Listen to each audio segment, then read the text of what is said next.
Encontrei ele, nunca tinha lidado com uma situação assim, e ele começou a me contar a história dele. Disse assim: olha, o problema é o seguinte, a minha mulher me traiu, moro lá no norte do Brasil, e vim para cá porque minha mulher me traiu, os meus filhos ficaram do lado dela, e eu cheguei para trabalhar no outro dia e fui demitido.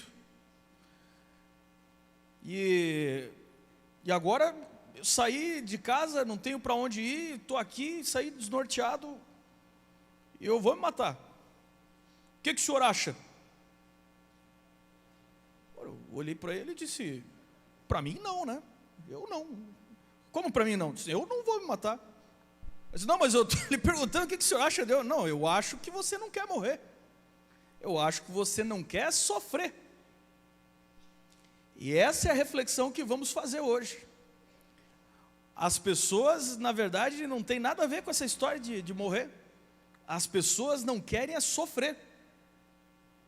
As pessoas chegam à conclusão que tem uma vida insuportável, uma vida que não vale a pena. E esse é um tema sinistro.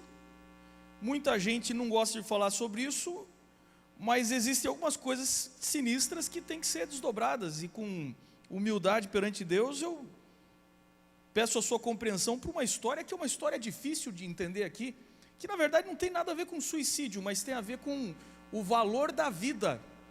O valor da vida, porque a história de Jefté, muita gente não gosta de pregar sobre essa história, porque o final da história, aí está o spoiler, ó. O final da história é o seguinte: no drama todo da guerra que envolve a época ali de Jefté, Jefté vive mais ou menos na mesma época que Sansão, só que em outra região. Para se livrar da batalha e da guerra, Jefté resolve fazer um voto a Deus, e ele disse assim: Senhor, na maluquice dele, ele diz assim: Senhor, o primeiro que sair da porta para fora aí, eu vou dedicar a Ti, e farei o sacrifício. E a história termina com a percepção de que, infelizmente, a pessoa que sai na porta primeiro, a filha dele, de que teria matado e oferecido em sacrifício a própria filha. Então a história é ruim demais de explicar, porque tem vários indícios aqui que dá a entender que realmente ele teria sacrificado a filha. Por exemplo, nós vamos ver aqui a vida desse camarada. Ele na verdade não vivia exatamente com o povo de Deus, e tem tudo para ter aprendido os costumes do outro povo, dos vizinhos ali, dos cananeus. Você sabe que entre Israel a prática de sacrifício humano era sumamente proibida, mas os cananeus faziam a reveria, especialmente com os filhos. E é possível que Jefté, pegando o ritmo da cultura, tenha feito essa enorme besteira. E você vai dizer assim: pastor, mas esse cara aqui vai ser o protagonista e o herói dessa história aí, como é que fica isso aí? Ora, fica o que fica, é o que é, a Bíblia é o que é. E um dos motivos pelos quais eu acredito na Bíblia é que ela não é um livro escrito do jeito que eu ou você gostaríamos que fosse, e muito menos Deus se comporta na Bíblia do jeito que eu e você gostaríamos que Deus se comportasse. Aliás, se a Bíblia fosse inventada pelos homens, Deus seria do jeito que você acha que tinha que ser. Essa é a proposta de Freud: o homem inventa Deus de acordo com sua necessidade. O problema é que isso funciona para todos os deuses pagãos, menos para o Deus da Bíblia, porque o Deus da Bíblia não se comporta do jeito que eu espero, não faz as coisas do jeito que eu espero, e as histórias da Bíblia não são do jeito que a gente espera. As histórias da Bíblia são o que são, porque a vida é o que é, e nem sempre é o que a gente gostaria.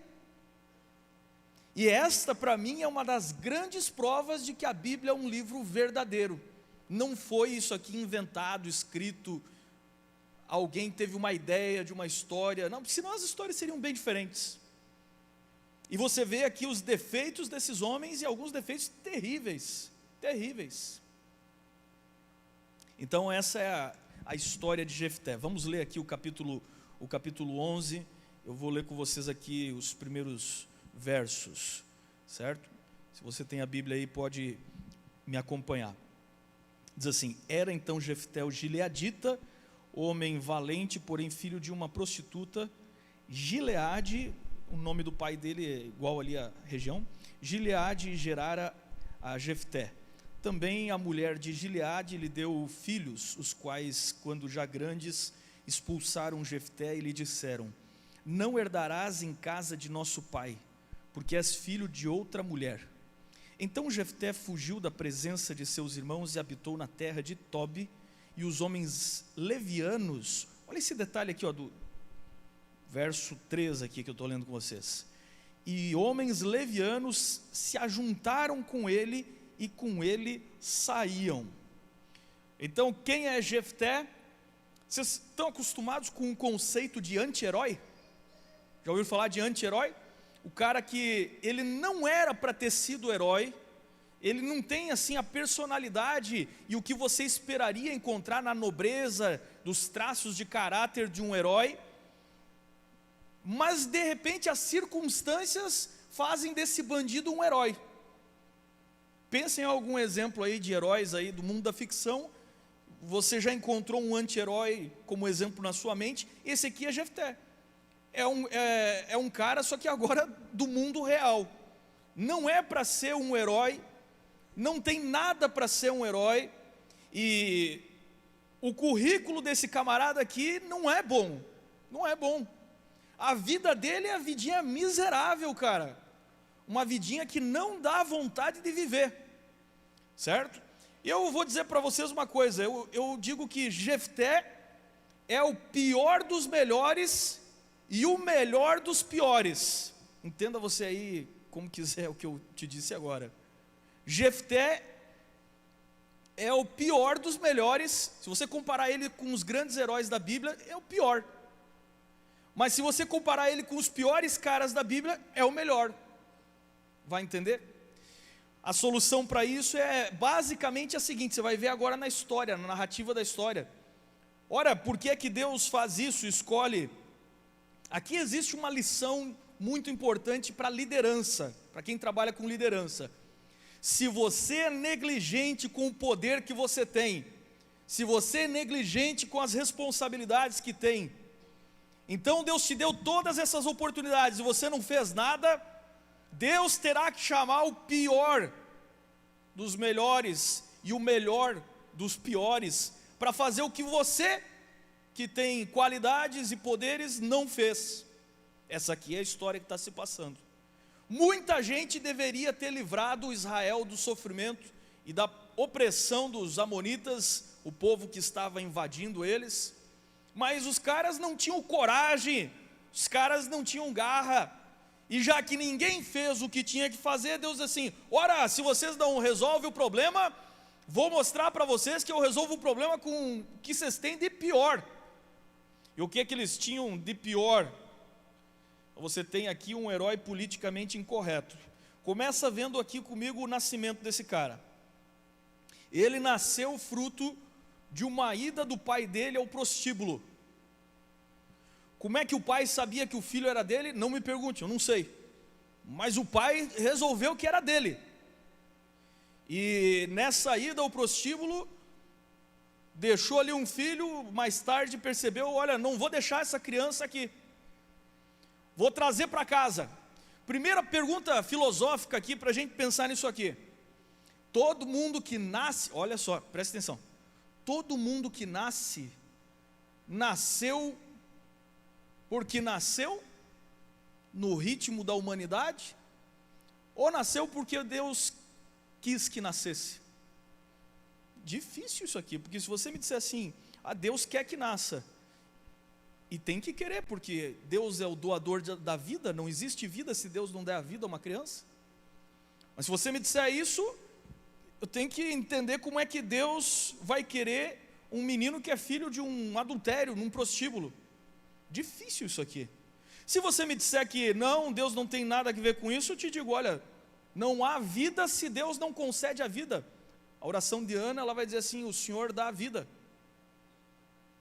Eu era estéril, o Senhor me deu o poder para ter um menino, o Senhor é que dá a vida. Cada um que nasce, Deus que deu a vida. Então qual é a solução? Ora, eu fico num meio termo e digo para você o seguinte: um dom que nem os anjos ganharam, é o dom de dar a vida, é o dom de causar alguma coisa e alguém novo na história do universo. E essa imagem e semelhança de Deus Criador, nós participamos com a habilidade de produzir um novo ser vivo. E isso envolve uma responsabilidade extraordinária, que às vezes nós usamos da forma mais absurda do mundo, e Deus tem que consertar, arrumando um lugar para alguns de nós, no grande plano que Deus tem. E sim, Deus tem um plano. Ora, se eu não acreditar que Deus tem um plano, então eu virei deísta. Aqueles caras que pensavam que Deus tinha dado corda no universo, virou as costas e foi embora. Eu não consigo acreditar nesse tipo de coisa. Eu vejo Deus na história agindo, e eu acredito nessa realidade da interferência de Deus, não só na história mundial, mas na minha vida. Eu olho para trás e eu tenho a certeza absoluta da existência de Deus, pela atuação dele na minha vida, porque eu sei que muitas coisas não conseguiria sozinho. Então você tem que ter essa consciência de que Deus vai arrumando um lugar. Mas aí vem a questão, né? Quem nasce, nasce porque Deus quis, ou nasceu de um acidente aí, né? Seus pais foram lá e de repente, vou contar uma coisa para vocês, olha só que engraçado. Eu era pequeno, estava por ali brincando, os adultos estavam conversando. Ó, vocês que são adultos, estão aí no fundo me ouvindo. Preste atenção que você falar alguma coisa perto das crianças. Criança entende tudo. Você que é trouxa e pensa que eles não entendem, eles estão ouvindo. Estão brincando ali com Hot Wheels, sei lá o que, estão ouvindo tudo. E entendem tudo. Ah, não, nem ouviu. Ouviu sim. Eu estou ali brincando, tá os adultos ali no fundão, conversando, e estão conversando e falando de filho. E rindo e conversando. E aí falaram da minha irmã, tem uma irmã mais velha. Assim, essa aí, ela foi planejada e tal, a gente quis ter ela e tal. Minha irmã é 7 anos mais velha que eu. E aí alguém falou assim, e aquele ali não, aquele ali veio por acidente. Eu digo, cara,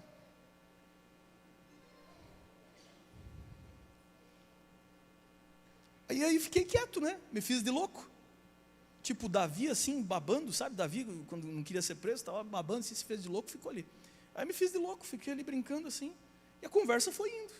Não, porque não sei o que, sabe a tabelinha? Foi um erro da tabelinha. Cara, que isso?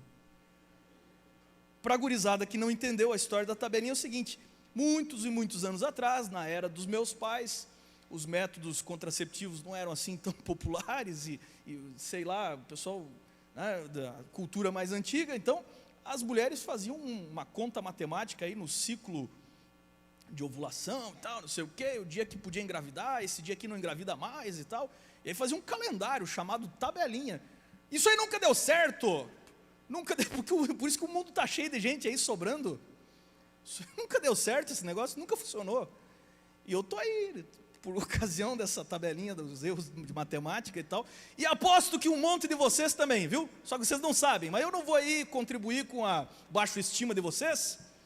Então fiquem aí pensando que vocês foram sumamente planejados. Mas eu já tenho a certeza, graças a esse episódio imensamente decepcionante da minha infância, de que eu estou por aí e não era para estar. E então eu cheguei e não vou embora. Eu gostei de chegar e não gostei e não vou.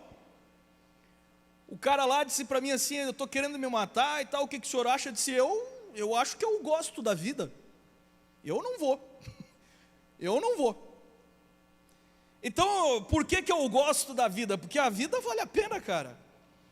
A vida vale muito a pena. Eu vou tentar te dizer por que eu acho que a vida vale a pena, mas antes eu preciso explorar um pouquinho mais a vida de Jefté, para você entender o tipo de percepção de vida que esse cara tem.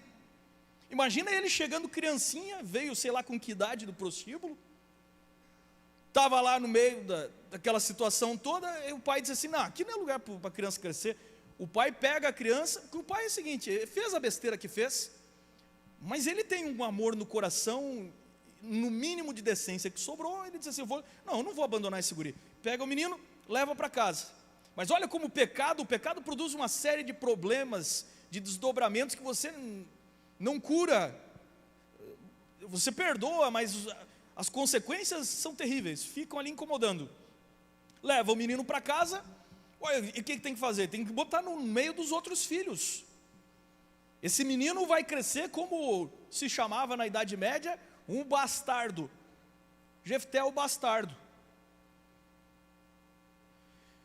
Agora você se coloca no lugar da mulher, a mulher verdadeira de Jefté, e pensa se a vida dessa coitada é fácil. Cada vez que ela olha para o menino, esse menino é uma lembrança do adultério do marido dela, e ela se sente diminuída.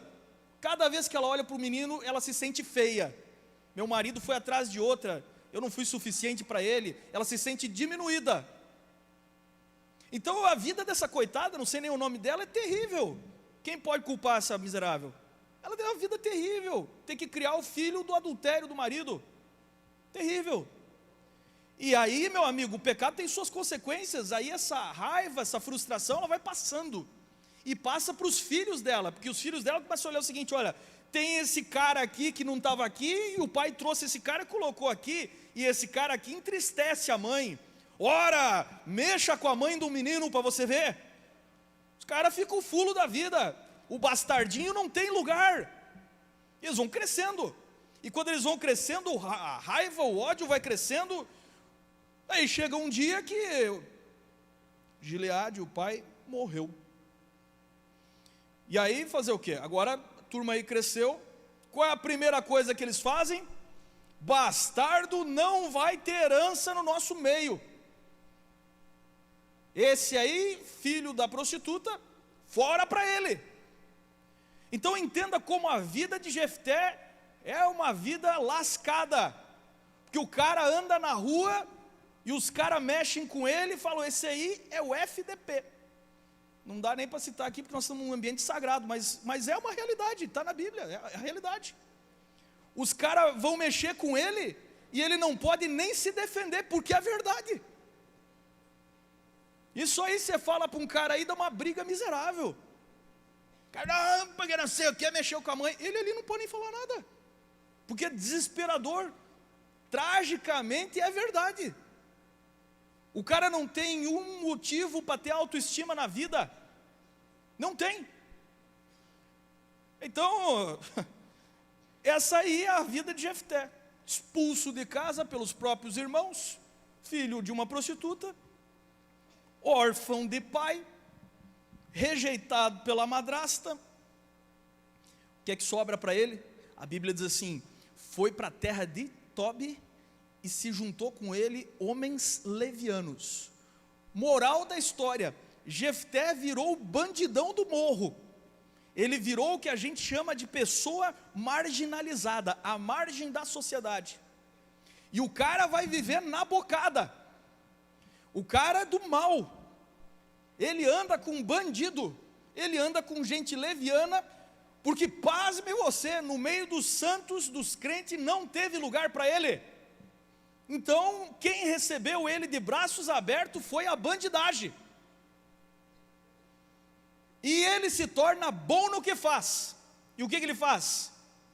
Arrebenta com os caras. O bicho é da briga, ele é do crime, ele é da bandidagem, ele é da pá virada.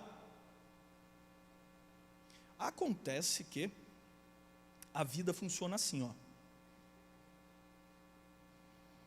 A vida lasca com todo mundo, e bem verdade, lasca mais com uns do que com os outros. Mas de vez em quando lasca mais com uns do que com os outros, esses uns que sobrevivem, os mais lascados, se cria um bicho de couro grosso que ninguém derruba. E se você é esse tipo de gente que enrijeceu com a vida, ninguém para você. E quando você é esse tipo aí que sobreviveu na vida, o meu sogro tem um ditado muito legal. Ele diz assim que filho feio, deixa eu lembrar bem aqui, ele diz assim: filho feio aprende a andar rapidinho. Às vezes eu não entendi, eu dizia para ele assim: mas por quê? Ele dizia: não, criança bonita todo mundo pega no colo, ai que bonitinho, ai que não sei o quê, oh, e fica no colo e daí não aprende a andar. Filho feio ninguém pega, aí o cara tem que aprender a andar ligeirinho, ninguém te pega, velho. Ninguém te dá um colo, cara. Filho feio tem que andar e correr desde cedo. E quando você é uma criatura dessa daqui, ó, e você sobrevive, você percebeu que Jefté não tem nada a ver com Sansão? Viveu na mesma época. A Sansão é um cara popular, é um super-herói. Jefté é da bandidagem. Sansão tem papai e mamãe vegetariano, nazireu desde o berço, cuidaram dele, trataram ali com iogurte natural, sucrilhos, estudou no colégio adventista, veio para o internato. Sansão teve todas as oportunidades e desperdiça. Jefté não tem oportunidade nenhuma, mano. O cara, se estudar, vai estudar numa escola ferrada, escola pública lá, miserável, com um bando de maconheiro fumando maconha lá no banheiro. Escola pública, parede tudo pichada. Eu sei o que essa realidade é. Então, quando você consegue sobreviver a isso, um dia Deus diz assim: olha, o cara se ferrou tanto na vida, se lascou tanto na vida, não deram nada para ele, que eu vou dar uma oportunidade. E como é que Deus dá as oportunidades? Ele deixa a confusão da história humana criar uma situação.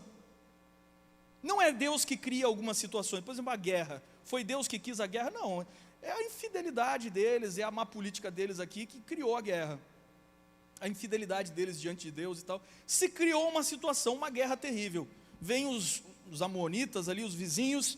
Esses caras são os caras que sacrificam crianças. Eles começam a invadir Israel. Eles matam todo mundo, eles roubam e tal. E não tem ninguém para defender Israel. Ninguém, cara, ninguém.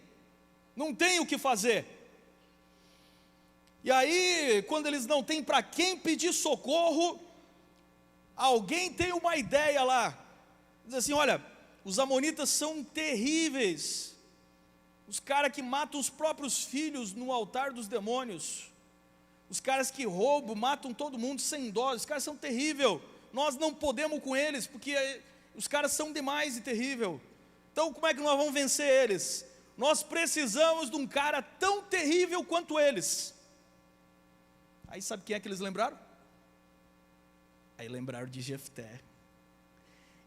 E é aí que as circunstâncias da vida dão oportunidades. E por que nós estamos por aí? Estamos por aí porque os caras foram tão fracos que não aproveitaram as oportunidades, que tem oportunidade até para mim. E como eu disse para vocês, eu gosto de viver e vou aproveitar todas as oportunidades que a vida me der. Quando chegou a oportunidade para Jefté, olha só o que ele fez. Os caras foram numa comitiva de líderes, chegaram lá e foram falar com Jefté. E eu fico imaginando a cena de Jefté assim, ó. Jefté, meu amigo, devia ser um bicho semblante pesado, sei lá, rosto cheio de cicatriz, tanto apanhar na vida, criado ali na bandidagem. Aí eles chegam lá e dizem assim: nós estamos precisando de um guerreiro. Eles dizem: o quê?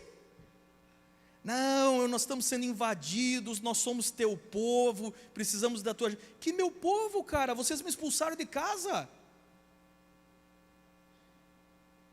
Não, mas volta com a gente e tal. Olha, Jefté tinha suas amarguras e não é para menos, mas burro ele não era. Olha só o que ele diz. Ele diz assim: ah, então vocês querem que eu livre vocês? Sim, sim. Ah, querem? É. Não, mas então tem uma condição. E qual é? A condição é que de hoje em diante eu vou mandar em vocês. De hoje em diante eu vou liderar vocês e vocês vão me fazer de chefe. Então, meu amigo, se a vida te deixou ali sem colinho, fica só esperando a chance, porque um dia ela chega, e chance é igual o cavalo encilhado, como diz na minha terra: passou, tem que montar e galopar, senão não volta mais, não passa duas vezes. E eles toparam, e Jefté se tornou o líder deles. Ele organizou o exército, mandou um recado para o rei dos amonitas: escuta, vamos brigar por quê? O cara queria briga mesmo, ele disse: então vamos. E aí ele foi lá e arrebentou com os caras, que o bicho era... E livrou Israel e se estabeleceu como um dos juízes. E aí você fica pensando assim: que coisa interessante como é a vida, né? E tem gente com grandes oportunidades de vida e não valoriza essas coisas. Então eu separei aqui pelo menos 3 ideias para você aproveitar bem a sua vida. Então lá vai, preste aí atenção. A primeira: conheça novas pessoas e não perca tempo com pessoas que te fazem mal. Melhor coisa do mundo, conhecer gente, viu? Mas conhecer gente boa. E se você tem pessoas que estão na sua vida e te fazem mal, deixe-as para trás. O cara fica te infernizando aí e tal, ignore, dê outra face. Ah, pastor, o senhor não sabe o que eu passo. Agora nós estamos conversando muito sobre bullying, esse negócio todo e tal. Olha, eu particularmente acho que a geração de vocês é mais legal que a minha. Tem muito mais coisa legal hoje, mas me permita compartilhar alguns conceitos da minha própria geração. O bullying era um negócio presente e é presente até hoje na minha geração. Nós temos um grupo de amigos lá, às vezes a gente faz eventos juntos e viaja juntos, e mesmo no grupo de regionais que eu tenho, pessoal assim mais ou menos da minha faixa de idade, as piadas entre nós é o tempo inteiro, mas o tempo inteiro, e ficou bravo, o problema é seu. Só que tem uma regra para você fazer piada entre os amigos, e essa regra era um valor de ouro na minha geração, que se perdeu. Qual é a regra, pastor? A regra, e nós nunca brigamos, a regra é a seguinte: a piada é engraçada quando todos podem rir. Quando eu rio de um camarada e ele não ri comigo, a piada não é mais engraçada. E eu disse essa semana para vocês que eu desconfio do senso de humor de alguém que se diz cristão e é triste, nunca ri de nada. Mas a piada é legal, cara, quando todo mundo começa a rir juntos. Então no nosso grupo lá, os caras riem de tudo. Os caras riem que eu estou ficando careca. Quando eu comecei com o Ministério Jovem, tinha um cabelão, cara, cabeleira e tal, perdi tudo, estou perdendo tudo aqui. Queria rapar outro dia, minha filha disse assim: não, vai ficar horrível, pai. Mas feio já está. Não, mas aí vai piorar. Mas então tá bom, né? Ora, entende mais que eu, o senso estético dela é melhor que o meu, confio nela. Mas estou eu preocupado? Cara, eu gostava do meu cabelo, era lindo. Cada vez que eu me olho no espelho, me dá uma decepção. Mano, mas eu estou falando sério, me decepciono mesmo, isso não é uma piada. Me decepciono. Eu vou fazer o que agora? É o que é, meu. É o que é, a vida é isso. Foi perdendo os cabelos, foi indo embora, tal, muitos campuris.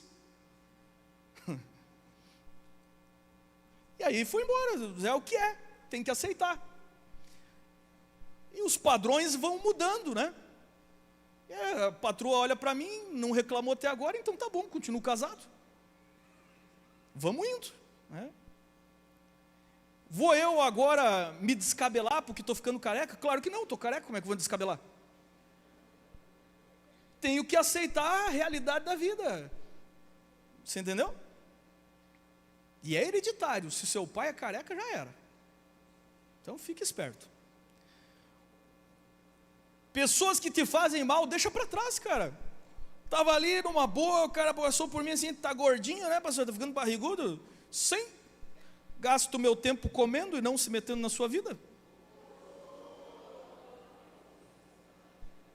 Deixe para trás. Sim. Eu já pesei aí 57 quilos. A vida é o que é, a gente vai mudando, vai ficando mais bonito, mais feio. A tendência é ficar mais feio, só para vocês terem certeza da coisa. Então conheça pessoas boas que te fazem bem. Se as pessoas te fazem mal, cara, deixa para trás. Segue o rumo. Segue o rumo. Não fique perdendo tempo com quem te faz mal. Segunda coisa, segundo conselho que eu te daria é o seguinte, ó. São conselhos meus. Posso estar errado, aí você avalia. Segundo conselho que eu te daria é o seguinte: conheça lugares e viaje sempre que puder.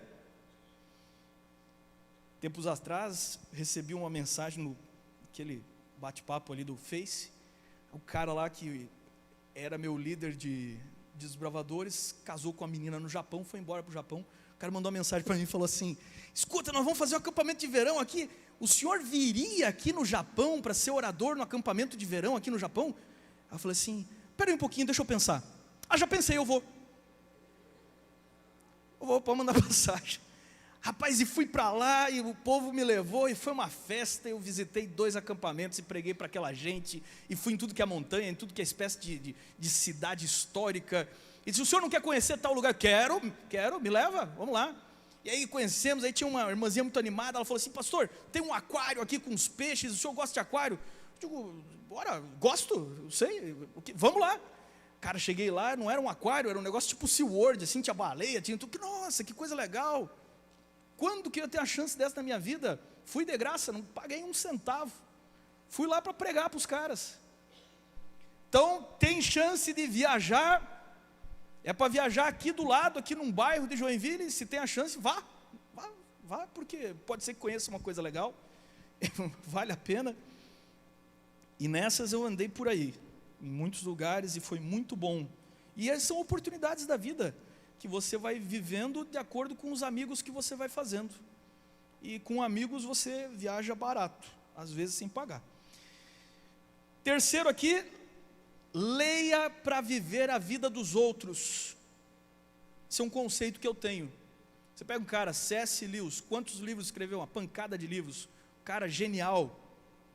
Mas o cara levou uma vida inteira para chegar àquelas conclusões. Você pode pegar ali em questão de meses, semanas, dias, você lê e você vê uma vida do camarada ali. Você vive a vida que ele levou muitos anos, décadas para viver, para aprender. Você pode viver a vida dele lendo a obra dele. Então isso é uma coisa inteligente. E são oportunidades que vêm para a sua vida. Agora, voltando ao dilema da vida que vale a pena.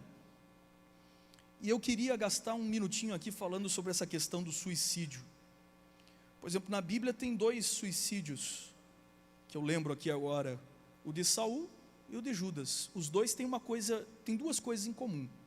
Primeiro, a covardia, que ambos os suicidas eram covardes, não queriam lidar com a situação, então eles não queriam morrer, eles queriam fugir da situação. Saul estava vendo os soldados, os inimigos chegar e iam prender ele. Judas viu a besteira que fez e não podia lidar com as consequências. A covardia os levou para o suicídio. E a segunda coisa em comum de Saul e de Judas é que por trás do suicídio de Saul e de Judas tem Satanás, claramente.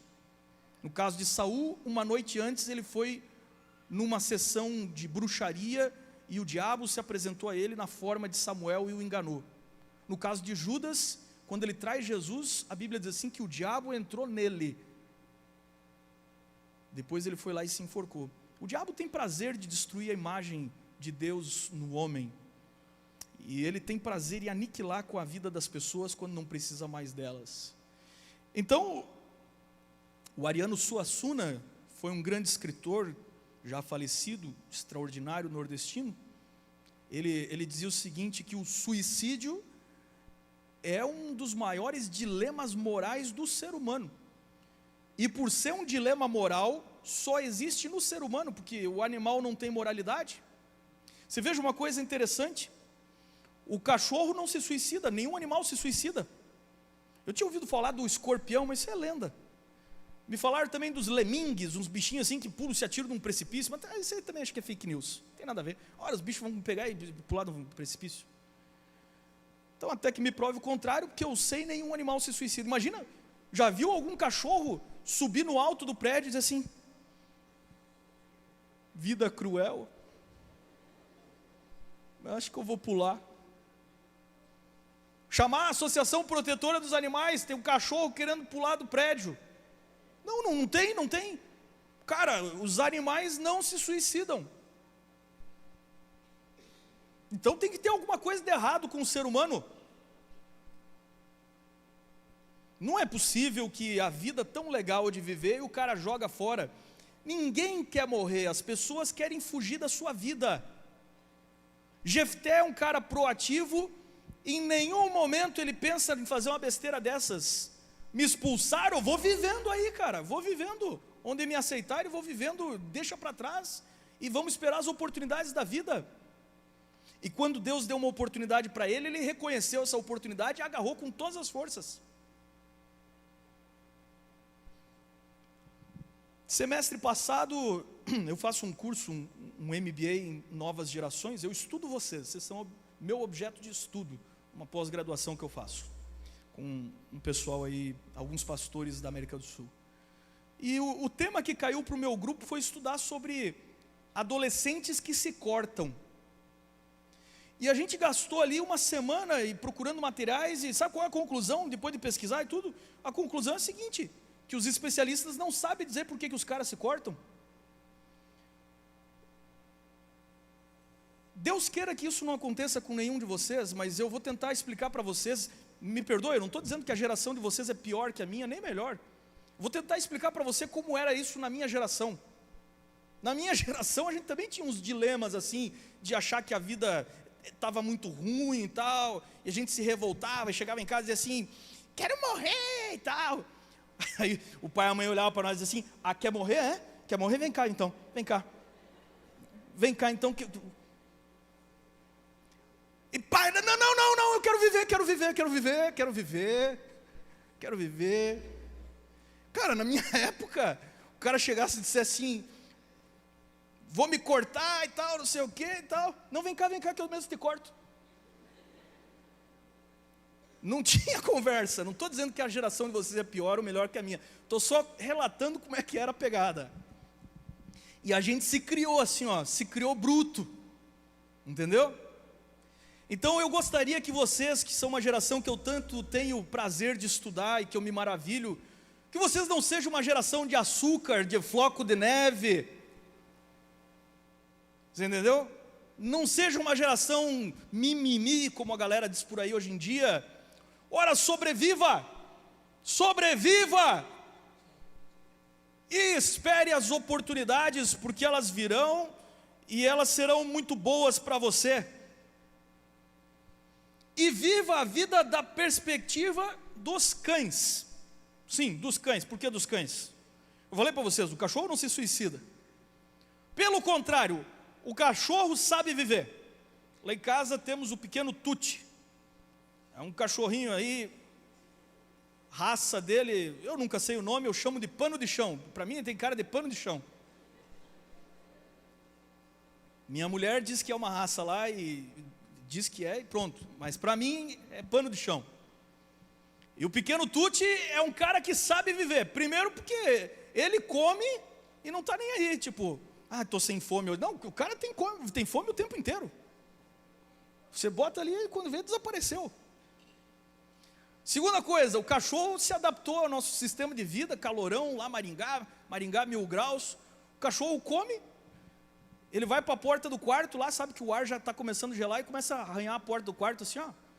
Tem que ir lá abrir o quarto para o cara. Enquanto nós ficamos lavando a louça, ele já entra para o quarto no ar-condicionado, vê se pode.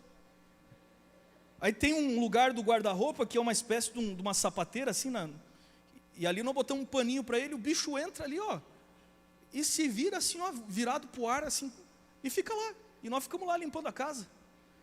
Pensa num camarada que sabe viver, meu, sabe viver. Mas o melhor do cachorro, e ele sabe viver, é porque o cachorro sabe amar. O cachorro sabe amar, meu amigo. Se ontem briguei com ele ou não, ele não está nem aí. E ele tem uma característica, ele fica zelando para ver, somos 4 lá em casa, mais o cachorro, ele fica esperando cada um deles. Minha esposa esses dias viajou, foi com a irmã dela aí, uma clínica aí de tratamentos naturais e tal. O cachorro se recusou a dormir com nós 3 lá e ficar os quartos são no andar de cima da casa. O cachorro descia pro térreo e ficava na frente da porta esperando que minha esposa chegue. O ano passado minha esposa estudava à noite, eu fazia o culto com as crianças, e daí as crianças depois iam dormir, eu ficava ali esperando ela chegar, ela chegava lá para umas 10h30, e aí o cachorro ficava do meu lado, o cachorro sentava ali, e ali ficava do meu lado. Quando deu mais ou menos umas 10h30, ninguém avisa o cachorro, ele não usa relógio, mas o cachorro sabe viver, e sabe viver cada momento. Deu 10h30, o cachorro levantava, não me lembro, não me pergunte o porquê ou como que ele sabe a hora, ele levantava, descia a escada, e ficava na porta assim, botava o focinho assim, ó, rente à abertura da porta embaixo, e o focinho assim, quase como sentindo o cheiro, assim, ó, esperando ela chegar. E quando o carro entra na garagem, explode de alegria e vive a vida, e vive aquele momento ali. E quando ela chega, é uma alegria tremenda, chega a chorar o bicho. E quando uma criança sai, vai brincar nos amigos, ele fica vigiando, chegou, ele faz a alegria. Ora, um cachorro não se suicida, um cachorro não se corta, um cachorro sabe amar, um cachorro sabe esperar. E eu, que sou um homem moral, racional, não vou saber fazer esse tipo de coisa? Então Deus colocou nesses pequenos animais algumas lições para que a gente possa despertar para a nossa pequenez. Se você não tem uma vida que vale a pena, é porque você não está cumprindo o seu papel nessa vida. Então aproveite as oportunidades. Mas e Jefté, pastor, como é que fica esse cara aqui? Matou a própria filha ou não? Olha, tem duas maneiras de avaliar isso aqui. Tem um grupo de teólogos que diz assim, não, o cara vivia naquele contexto do paganismo, foi criado no meio da bandidagem, na terra de Tob, tinha uma visão distorcida de Deus, então ele matou a filha mesmo, porque é o que é, essa era a cultura dele, ele era meio ignorantão mesmo, fez o que fez, infelizmente. Mas eu gosto de uma outra interpretação. A outra interpretação, eu não estou dizendo que essa aqui seja a única ou seja a verdadeira, mas eu estou dizendo que eu gosto mais, porque para mim faz muito mais sentido. A Bíblia diz alguns detalhes aqui sobre esse episódio da filha de Jefté. Primeiro diz assim que ela foi chorar a virgindade dela. Então alguns dizem assim, Jefté fez uma oferta, mas a ela consagrou como tipo de uma freira naqueles dias. E ela permaneceu virgem por sua vida e se dedicou ao trabalho de Deus. Para mim faz mais sentido por algumas razões. Uma delas é que ela sai para chorar a virgindade dela. Ela não sai para chorar pela vida dela. Mas para mim, a maior das razões pelas quais eu acho que Jefté não matou a própria filha, é que não me faz sentido que um Deus que chamou Jefté e lhe deu uma oportunidade, e aceitar que esse homem, livrando o povo de Deus, fizesse uma besteira desse tamanho. E na minha opinião, o fato do apóstolo Paulo, escritor da carta de Hebreus, citar lá no capítulo 11 de Hebreus, o nome de Jefté, no meio de uma galeria de heróis da fé, para mim faz muito sentido que um homem que é considerado um herói da fé não fez algo tão maligno. Pelo contrário, foi um homem que soube aproveitar suas oportunidades. E eu digo a vocês que eu me identifico muito mais com Jefté do que com Sansão. Porque ele era o que era, mas ele soube escolher a Deus e aproveitar as oportunidades. Aqui em Hebreus capítulo 11, no verso 32 assim, e que mais direi? Certamente me faltará tempo necessário para referir o que há a respeito de Gideão, de Baraque, de Sansão, de Jefté, de Davi, de Samuel e dos profetas. Por que botar Jefté no meio desses caras aqui que são grandes heróis? Podia ter citado o nome de outros heróis da Bíblia. Por que botar um homem aqui como ele? Porque esse cara aqui é diferente. Esse cara aqui aproveitou as oportunidades. Esse camarada viveu a vida naquilo que recebeu e ainda viveu melhor do que deveria ter vivido. Jefté, para mim, é um grande herói. E é um herói porque está aqui na lista de Hebreus 11. Eu duvido que ia entrar para essa lista um homem que matou a própria filha. Ele tinha suas besteiras, ele foi criado na marginalidade, mas ele soube aproveitar a vida e viver. Então, meu amigo, na vida encontra qual é a tua, porque a vida é muito boa, vale a pena e tem que viver. Não fique aí perdendo tempo com baixa estima, não fique perdendo tempo com gente que te faz mal, não fique perdendo tempo com sentimentos de que você é feio, que é isso, que é aquilo. Não perca tempo com isso. Há muitas coisas legais para se descobrir na vida. E é como eu disse, não era nem para eu ter chegado. Eu cheguei aqui por um acidente da matemática, por um erro aí que não deu certo no calendário. Mas estou por aqui, não vou embora tão cedo. E não estou a fim de ir, e gosto de viver.